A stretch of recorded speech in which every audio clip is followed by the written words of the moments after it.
Hi everyone, and welcome back to Full Fathom 5. My name is Frank, and today I'll be talking about my August reading wrap-up.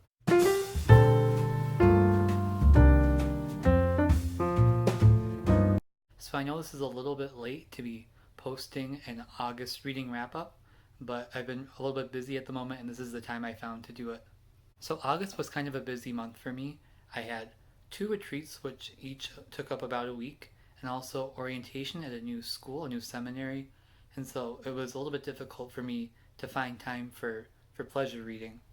Like I said in my Classicsathon TBR, I really had only about 2 weeks to devote completely to pleasure reading, and even that, of course, was not solely devoted to reading. So for the month of August, I read 5 books. 3 of them were classics for the Classicsathon, and 2 ended up being spiritual reading. I figured I'd start with the 3 classics that I finished first.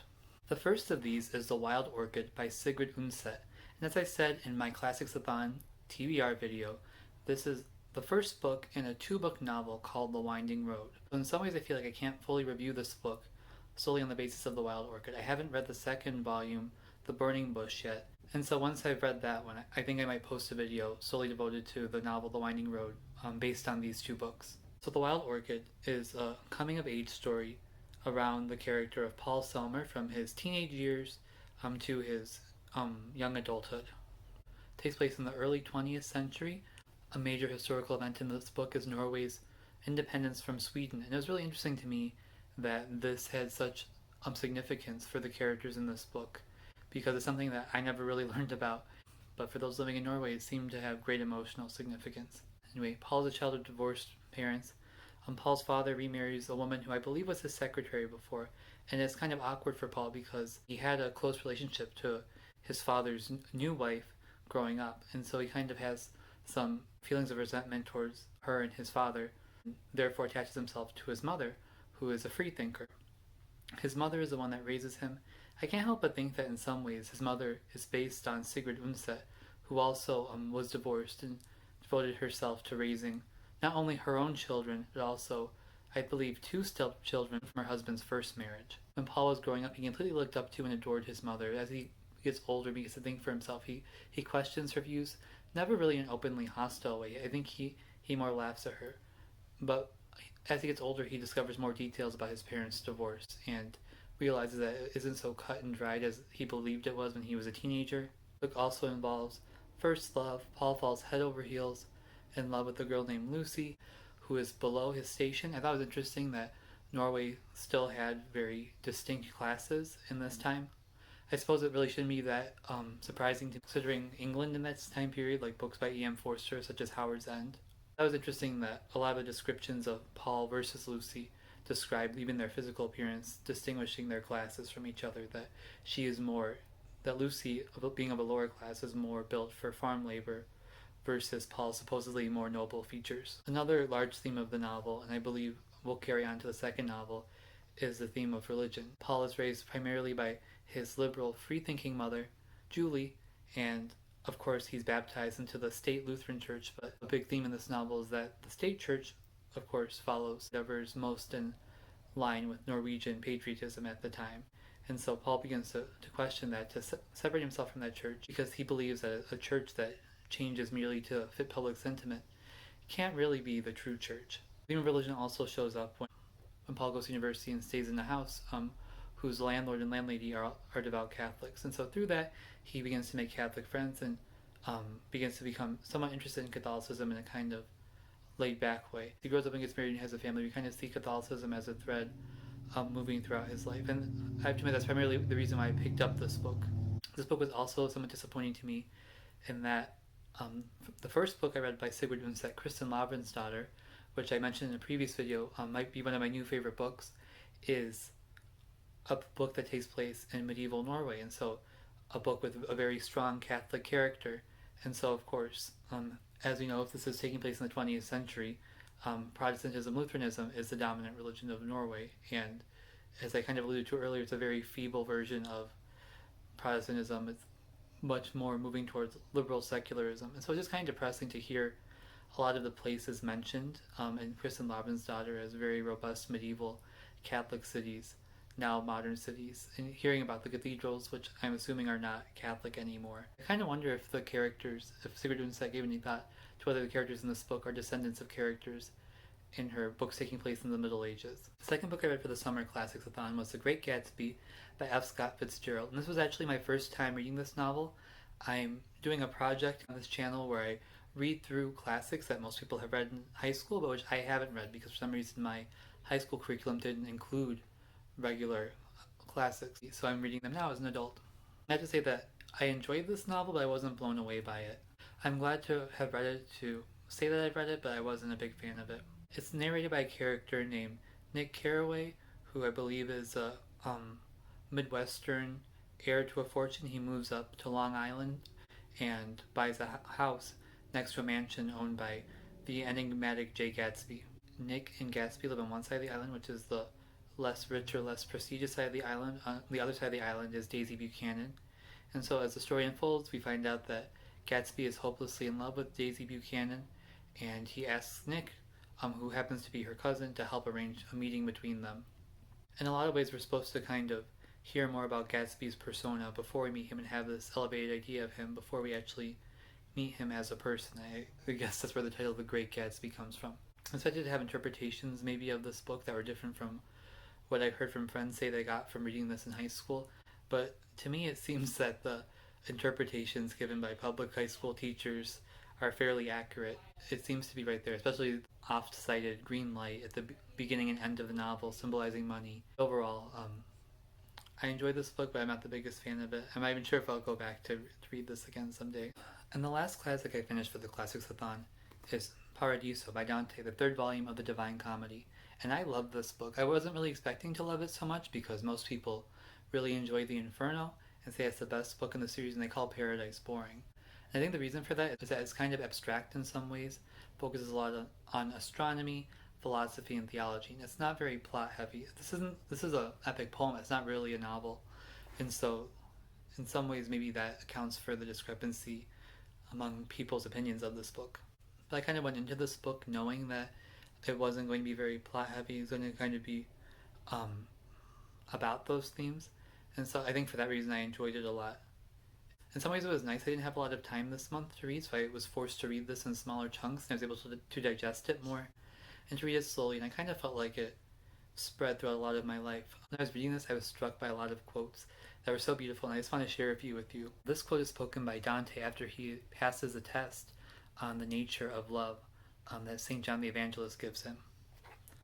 All of those teeth with strength to move the heart of any man to God have bitten my heart into loving him. The being of the world and my own being, the death he died so that my soul might live, the hope of all the faithful, and mine too, joined with the living truth mentioned before, from that deep sea of false love rescued me, and set me on the right shore of true love. I love each leaf with which enleaved is all, the garden of the eternal gardener, and measure of the light he sheds on each. And so this is just a big theme of the paradise, about God's love shining through all being, and a lot of it is in the measure that each being is able to receive it. It's very Aristotelian, but just that God's love suffuses everything, and that we're all full of love, and even though we might not be able to receive it in the same way, that the hand is not like the eye, for example, that God's love is everywhere, that he loves everything that is, and that to be godlike, in a sense, we have to love everything that is. So I just love that he says, I love every leaf. I mean, he's speaking metaphorically here, but especially as with fall coming, I like to think of it also literally in loving every leaf, the beauty of it, because God created it. This poem is also very Marian. As Dante moves closer to Christ, moves closer to the ultimate vision of God, he also comes closer to the Blessed Virgin Mary. And so these last two quotes I want to share have especially to do with her. So in this quote, St. Bernard, who's a great apostle of Mary, is encouraging Dante to prepare to look on the face of God by first looking at Mary. And so he says, Now look at that face which resembles Christ the most, for only in its radiance will you be made ready to look at Christ. And so it's just something I've thought about before, and I've heard before in different classes about Mary, is that she would be the person who looks most like Christ. And probably, even scientifically speaking, Jesus and Mary would look more alike than most mothers and sons, just because of the fact that it was a virgin birth. So I think it was a lovely meditation to think about. And so this final quote is from the final canto, and so it begins with a beautiful hymn to Mary This is the final canto, so like I said, the closer Dante gets to God, to get there he goes through Mary. He has to go through Mary in a certain sense. So I don't want to spoil it for you, but it's very famous. And so I hope that you take the time to read this book in some point, well, to read the entire Divine Comedy, and that you have the patience to get to this point. So I just want to read just one little verse from you that I thought was beautiful. Lady, you are so great, so powerful, that who seeks grace without recourse to you would have his wish fly upward without wings. The theme of wings is a big theme throughout the comedy, especially in the last volume, the Purgatorio, but just to have it come back in this section, and just have it so commonplace that we are able to make prayers to God, but they're not going to be as effective in moving to God without the extra help of Mary. Not to say that our prayers won't come to God without Mary, but that she makes them fly in a certain sense. So I thought that was a beautiful thought as well. So I definitely recommend reading the entire Divine Comedy and essentially giving Paradise a chance, because I feel like the majority of people don't give it a chance. Obviously know that each volume, Inferno, the Purgatorio, and the Paradiso, have very different flavors from one another, so they make up a beautiful whole poem. But obviously, don't go into this expecting it to be like the other two. I think you might find it more enjoyable. The other two books I read this month, they said, were more spiritually oriented. Not to say that the Paradise wasn't spiritual, but these were specifically spiritual reading. So the first one was Unbound by Neal Lozano, and one of the retreats that I mentioned earlier that I was on was entirely based on this book. So I guess the full title is Unbound, A Practical Guide to Deliverance. So it's called A Practical Guide to Deliverance, and so some of it is deliverance from evil spirits in the sense of the devil and demons, because it is an established part of Catholic belief that the devil and demons have an influence in everyday life. And I guess even from a literary perspective, you can think of Flannery O'Connor or Dostoevsky, and a big theme of their writing is that the devil does exist. And even I think C.S. Lewis said that the devil is very happy with the modern view that the devil doesn't exist because it gives him more room to work. This book was very good in that its model of deliverance focuses on God's work in a person's life and on the person. It doesn't focus on the devil or on confrontations with him. And so sometimes it talks about the influence of evil spirits. It doesn't mean that most people are possessed. It doesn't really care to answer that question, but it's focusing on healing people, helping them to be delivered from bad influences in their lives, such as habitual sins, wounds, maybe from trauma that happened in the past, and helps them to be delivered from them and to forgive people in their past who they might not have forgiven, and then to be open to healing in Jesus, to be open to Christ's presence in their life. And the last book I read this month is called Catherine of Siena, A Passionate Life by Don Brophy. And so I took a class on Catherine of Siena a few years ago, and this was one of the assigned books for the class. I read most of it back then, but I never finished it. So I really wanted to finish it. And so I started over again this summer. And so I finished it during the second retreat I was on. It's just a very readable walk through St. Catherine of Siena's life. She's also one of the first woman doctors of the church. She got that title at the same time as St. Teresa of Avila in the 80s. Also at least partially responsible for bringing the Pope back from Avignon to Rome. Brophy points out in here that the Pope in question had already promised to come back to Rome, and so St. Catherine really just reminded him of his promise. But at least the way he's presented here, he seems very timid. It seems like he might not have kept his promise if Catherine hadn't given him a very stern talking to.